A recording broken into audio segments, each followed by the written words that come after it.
Hi, welcome to the A&F Show. I'm Austin Furman with my guest, Senior Vice President of Saban Brands and ex-member of the Los Angeles Lawyers Philharmonic. Hi, Rami. Yanni, welcome. Thank you. It's nice to be here. So let's get straight to it. How old were you when you first started playing bass? I started playing bass in first year of what used to be called junior high school. I was 12 years old. Was bass ever a full-time job for you? Yes, it was. I played professionally for many years during college and between college and law school, and then played semi-professionally during much of my legal career. I know you were a member of the LA Lawyers Philharmonic. How often did you practice and where did you practice? So practicing is something I did more regularly earlier in my music career. I have to admit that later in my music career, finding time to practice the bass, that is, while I was also practicing law, became more and more challenging. So most of my playing later in my career was either at rehearsals with bands or actually just playing on gigs. Okay. Now to the law side, when did you decide you wanted to go to law school? I decided to go to graduate school, and I wasn't sure initially whether it would be law school or whether I would be pursuing an MBA. But I decided probably about 2 years after graduating college. I had been playing music full time and had a good run of gigs, but as anyone will tell you from the entertainment business, it's never consistent. I had some really, really great gigs, and then I had some fairly mediocre gigs. It was kind of up and down. And I thought to myself that I'd like to have a little more stability, and I decided that I wanted to go to grad school.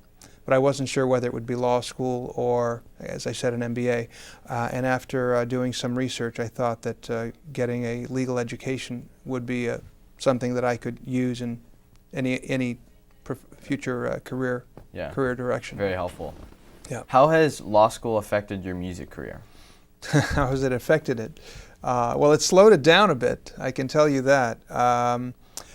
I've kept my music career and my law career somewhat separated. I've been able to play music during much of my legal practice, and I would play typically on evenings and weekends, and there really wasn't, I wouldn't say much of an impact. What I do as an intellectual property lawyer doesn't have a direct relation to what I do as a musician.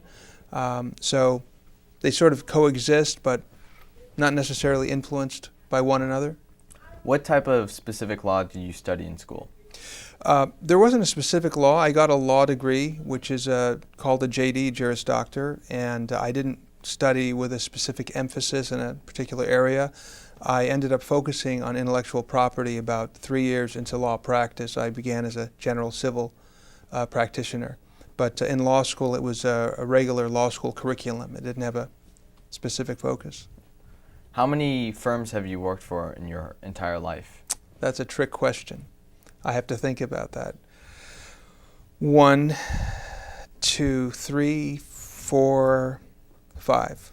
5 law firms, and then the current company I'm with, which is not a law firm, Saban Brands.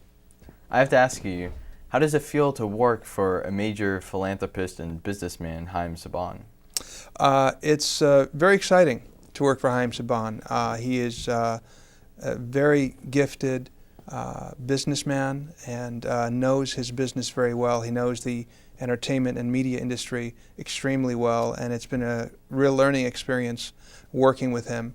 And it's very interesting to learn about what he does outside of his business and media career. As you mentioned, he is a well-known philanthropist and is involved in many charitable organizations. So it's been a real education working with him, and it's been an inspiration as well. Tell me a little bit about Power Rangers and when and how Saban acquired them. So Haim Saban started the Power Rangers in 1993, and it's a project that he came up with on his own based on an original Japanese program called Super Sentai. And he took the Super Sentai footage and the Super Sentai program and brought in American actors, brought in English script and original music, and created what is now known as the Power Rangers. That was in 1993, and the show became an overnight success. At the time, I believe it was on Fox Family Channel, and he evolved Power Rangers until the time that he sold it, along with Fox Family Channel, to Disney in 2001. And he was then out of the Power Rangers business for a few years until 2010, when he reacquired the Power Rangers from Disney and started the company that I now work at, which is Saban Brands. Wow. And Paul Frank, how does Saban Entertainment handle the knockoffs of Paul Frank around the world? So let me first begin by saying that Paul Frank is one of our lifestyle brands. Our business really is divided into an entertainment side and a lifestyle side. The lifestyle side handles apparel, accessories, typical lifestyle items that are not associated necessarily with entertainment or media property. The first lifestyle brand that we acquired was Paul Frank, which is a well-known brand. The face of Paul Frank is the wide-mouthed monkey named Julius that is well known to consumers in the U.S. and abroad. In answer to your specific question about enforcement, we do have a lot of counterfeits in Southeast Asia in particular, and China being part of that region.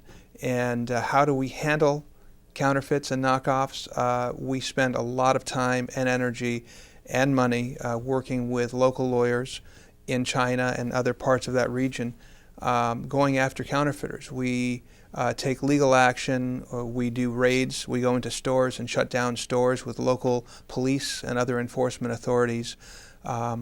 We really use everything at our disposal to try to stop the counterfeiters, and this is the both blessing and curse of having a popular brand. Everyone wants to rip you off when the brand is hot. So the fact that we have as many counterfeiters as we do in Southeast Asia is an indication that Paul Frank is an extremely popular brand out there, but that comes with the risks of being knocked off. Right, those knockoffs. You have to slow those knockoffs down. How many hours a week do you work on average? On average, I am probably in the office 50 to 60 hours a week, and I'll always do a little bit of work on evenings or weekends, but it's a fairly heavy load. We have a lot going on at Saban Brands, and the company has grown tremendously over the last 5 years, so it is not a 9-to-5 How job. are you still able to find time to play music? That's a tough question, Austin. I have not been playing a lot of music in the last 2 years. So I had been playing my first year or so with Saban, but the last 2 or 3 years have been a little bit difficult. I haven't been playing too much. That's something that I would like to get back to at some point in my life, but right now is unfortunately not the time.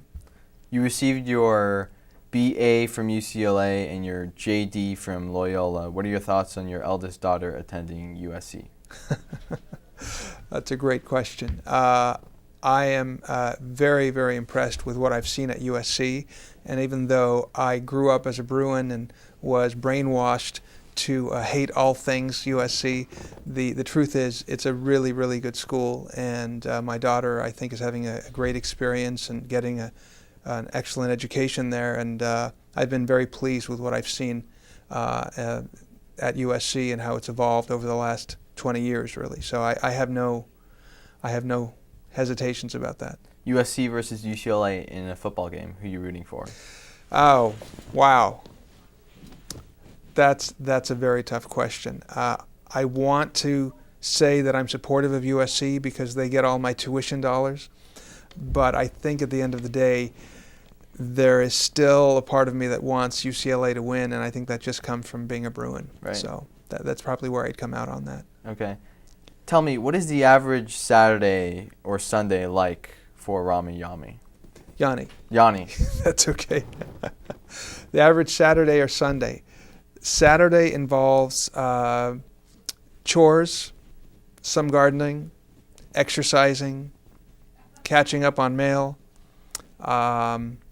catching up with family, and Sunday will be a lot of the same. My weekends are a chance to catch up. I don't have a lot of weekends where I go on exotic weekend destinations. I'm pretty much around the house taking care of stuff that I didn't have a chance to get to during the week.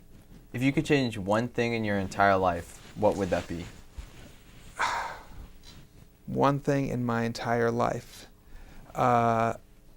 Aside from wanting to be 4 inches taller, does that count?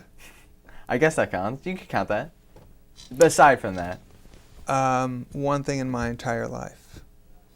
I can't think of something right now. I don't have a lot of regrets. So far, it's been a great journey.